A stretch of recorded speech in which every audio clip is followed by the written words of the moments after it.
Hey guys, Beyond ARTV, Beyond the Reviews. Today I'm doing a little something out of the ordinary, I guess, for this channel, but I wanted to do it anyways. A documentary review. Dave Grohl of Nirvana and Foo Fighters has made his directing debut here with Sound City. Sound City is a recording studio that was founded in 1969, made a lot of artists famous pretty much. What they recorded there, at least, went on to become smash hits like Nirvana's Nevermind, Fleetwood Mac's Rumors.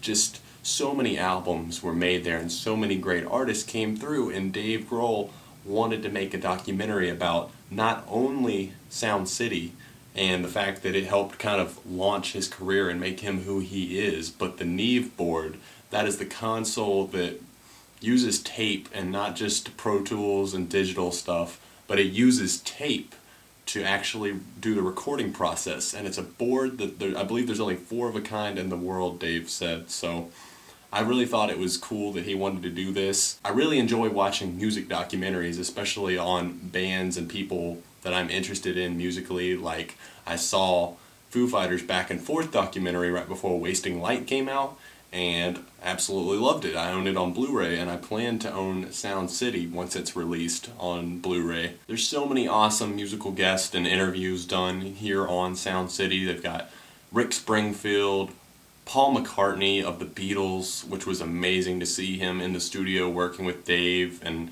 Pat Smear and Chris Novoselic of Nirvana, the former bassist of Nirvana, and they've got Trent Reznor, and just so many other huge names in music. Stevie Nicks of Fleetwood Mac.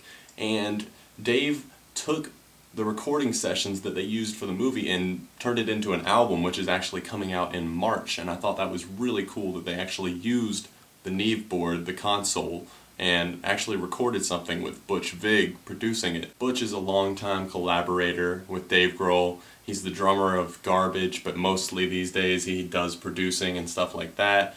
And I really thought it was cool that they all got in the studio together and actually made some music for this movie.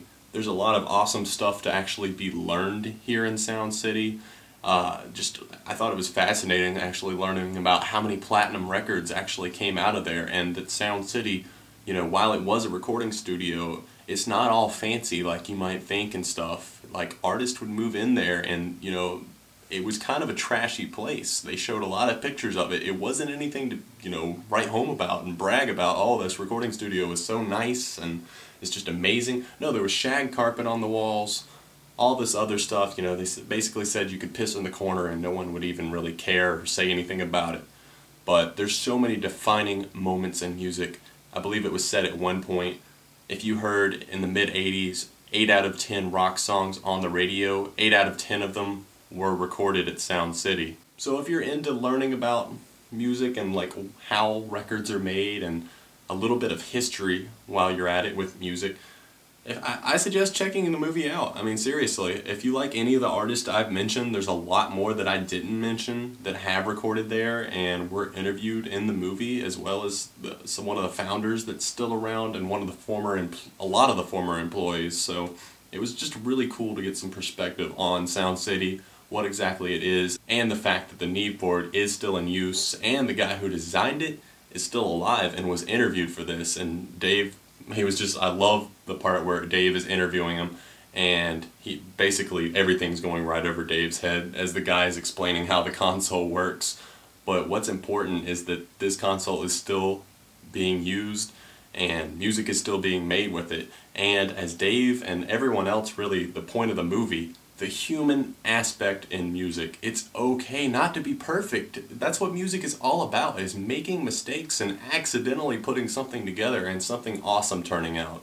So I hope you guys check out the movie. If you have seen it, let me know what you thought in the comment section down below, and if you're planning on seeing it, let me know as well. I hope you guys check it out. I'm going to put a link to the Sound City movie in the description below. Beyond ARTV, Beyond the Reviews. I will see you guys very soon.